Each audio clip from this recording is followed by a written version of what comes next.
32 жаштагы Асылгүл Наркулованын турак жайга муктаждыгы жогору. Жалгыз бойыне 2 баласы менен Ош шаарындагы батирелердин биринде ижарада турат. Ал 2020-жылы Ош шаардык мэриясынан ипотекалык негизде үй алуу үчүн арызын жазып, 2 жылдан бери баштапкы төлөмүн чогултуу үчүн колуна тийген жумушту аткарып жүрөт. Ага ушул жылдын июнь айында батир алууга кезеги келген. Бирок Ош шаарында жашаганына 5 жыл боло элек деген негизде батир алуудан четтетилип жатканын айтууда. Тактап айтканда 2 жылга чамалап калды. Курулушта иштеп келем түшкө чейин. Түштөн кийин башка жумушта иштейм. Бир күндө 2-3 жумушка чейин иштеймин. Ушул үйдүн баштапкы суммасын топтош үчүн ушу эркектер менен аралашып, шыбап, акчасын топтоп даярдаганмын. Эми үй алуудан четтетилип турам. Өзүңүздөр билгендей, азыр бардык нерсе кымбаттап кетти. Мына азыркы учурда мен квартирага төлөгөн акчам өтө көп суммада болуп кетти. 12 000. Ошол акчаны мен өзүмдүн үйүмө төлөсөм үйлүү болуп калмакмын да. Наркулова буга чейин башкы прокурор Курман Козулушевдун эл менен жолугушуусунда маселесин түз айтып, 5 жылдык жобону 3 жылга чүрүп берүүнү суранган. Мыйзам тарабынан турак жай кодексинде 3 жылдан кем эмес убакыт көрсөтүлгөн. Мындан улам Зулушев жобонун мыйзамдуулугун текшерүү тапшырмасын койгон. Прокуратура кызматкерин айттыңыз, карагылачы ошо кезек боюнча карагыла, жобонун мыйзамдуулугун карагылачы.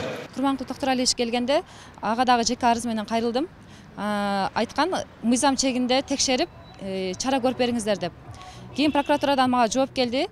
Ош шаардык мэриясы, то есть Горкеңеш мыйзамга каршы иштеген жагдайларын аныктадык. Кодексте, турак жай кодексинде 3 жыл деп каралган. 3 жылдан бир күн өтсө дагы сиздин үй алууга укугуңуз бар дешкен. 27 сентябрда бул маселе көтөрүлгөн жок сессияда, себеби бизге протест кечирээк келип калды деп карашкан эмес. Кийинки сессияда карайбыз деген. Мага прокуратурадан келген жооп дагы бар. Бирок эртең 15 ноябрга сессия дагы коюлду. Бул маселе көтөрүлгөн жок. Асылгүл сыяктуу Ош шаардык кеңешинин жана муниципалдык ипотекалык компаниянын эшигин каккылагандар четтен чыгат. Алардын талабы да жободо көрсөтүлгөн 5 жылдык мөөнөттү 3 жылга чүрүү керек. Ош шаардык кеңешинин кезектеги сессиясы эртең болот. Жогорудагы маселе бул иретте күн тартибине киргизилбегенин төрага Салман Назылбеков билдирди. Жыл же 5 жыл деп караганда азыр мына жерде үй турбайбы? Жаң берилип аткан үйдүн акыркы 5-6 эле адам калыптыр да, берилекчи. Ушул жерден дагы азыр сессияга сунуштап кое турган болсок, эгерде мындай бир түшүнбөстүктөр чыгышы мүмкүн деп туруп, жаңы жылдан баштап киргизели деген ойдо кечегиде артка жылдырып коюшту дагы. 3 жылдыктычы.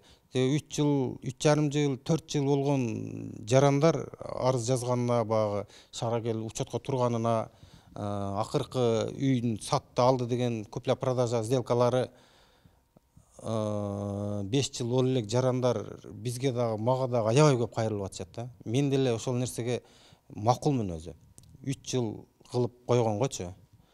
Башында 5 жыл деп бекитилип калган экен, ошо 5 жыл боюнча азыр кетип атат да. Эми мүмкүн кийинки сессияга дагы сунуш менен чыкса ошол нерсе, мэриядан, ипотечный компаниядан келсе бизге, ошону кийинки сессияга карап бекитип бергенге депутаттар кече макул болушту ошого.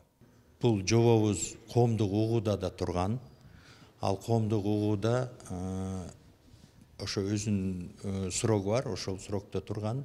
Анда эч кандай бир предложение, дополнение болгон эмес, именно прописка боюнча. Анан Горкеңешке кирген, жобону Горкеңеш колдоп берген. Азыр эми бул жобону өзгөртүү үчүн, мисалы, сиздер сунуш бересиздерби? Жобону өзгөртүү үчүн жарандардын кайрылуусунун негизинде биз сунуш бере алабыз.